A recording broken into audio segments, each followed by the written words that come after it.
예, 법무부 장관님께 좀 질의 좀 드리고 싶은데요. 예. 예. 그 가석방과 관련되어서 좀 질의를 좀 드리고 싶습니다.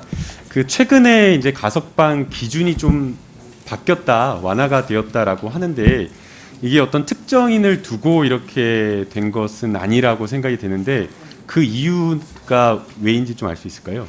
우선 오늘 제가 수원구치소를 다녀왔습니다. 수용률이 무려 130%에 이릅니다. 국제적인 기준보다 훨씬 초과하고 있고 전국 평균이 110%입니다. 많은 수용자들이 지금 국가를 상대로 해서 국가배상 청구를 하고 있는 상황입니다. 근데 교도소를 건축하는 것은 많은 예산이 투여되고 돼야 되고 그 부분에서 기재부가 결코 녹록지 않습니다. 그랬을 때 우리가 일본 대비 캐나다 대비 압도적으로 지금 가석방률이 낮습니다. 직원들 복지를 위해서도 필요한 일인데요. 그래서 제가 취임하자마자 가석방률을 대폭 높이는 것을 목표로 여러 규정을 지금 손을 받고 그러한 정책 지침을 내린 바 있습니다. 지금 특정인의 가석방과 관련해서 지금 가석방 심사의 기준이 복역률이라든지 또는 행형 성적 또는 과밀 해소 이런 것들이 그동안 고려가 됐는데요.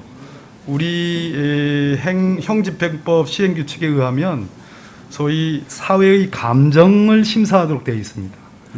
쉽게 말하면 법감정이라는 겁니다. 국민의 법감정.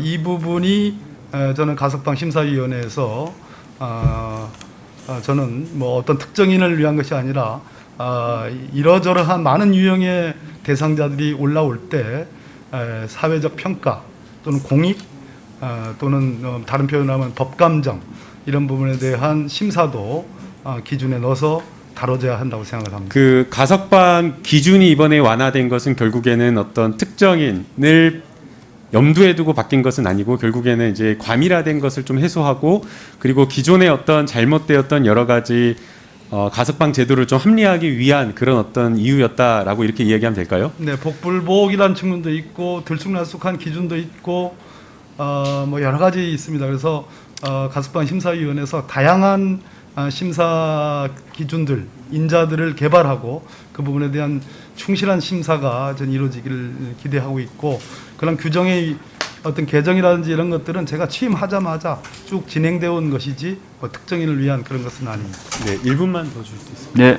예, 그 이제 가석방 기준이 장관님께서 말씀하신 대로 특정인을 위한 가석방이 되는 것 아니냐라는 이런 우려도 있고요. 또 가석방을 기대하는 일반인들 입장에서는 그 기준이 참 모호하다. 그래서 수용인들 입장에서는 또 어떻게 보면 가석방을 기대하기도 하는데 그 기준을 모르겠다라고 하시는 분들이 많은 것 같아요. 그래서 특별한 특정인을 위한 가석방이 되어서도 안 되겠지만 또 동시에 그 기대를 어떤 예측 가능성이 되는 어떤 그 기준도 좀 알려줘야 되기 때문에 그러한 어떤 부분에 대한 고려가 있어야 된다라고 생각이 들고요.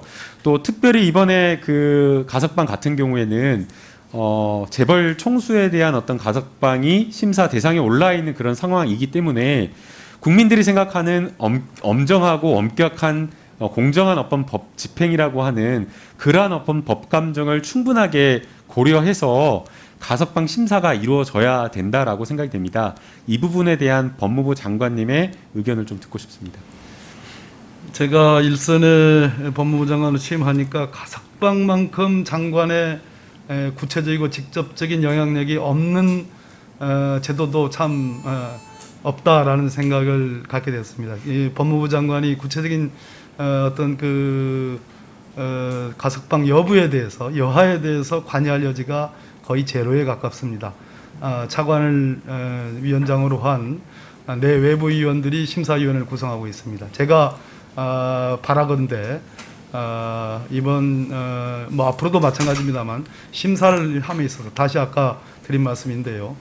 법이 정하고 있는 어떤 복역률, 또 행형 성적, 또 사회적인 법 감정, 또 범죄의 동기, 또 원래의 그 어떤 선고형의 적정성, 그 다음에 그 뒤에 여러 가지 정상 참작의 여지들과 같은 특히 국민들이 관심을 두고 있는 주요 사건에 대해서는 그런 부분에 대한 어떤 철학적 토론을 포함한 아주 구체적이고 아주 세밀한 그런 심사를 해 주시기를 바라고 있습니다.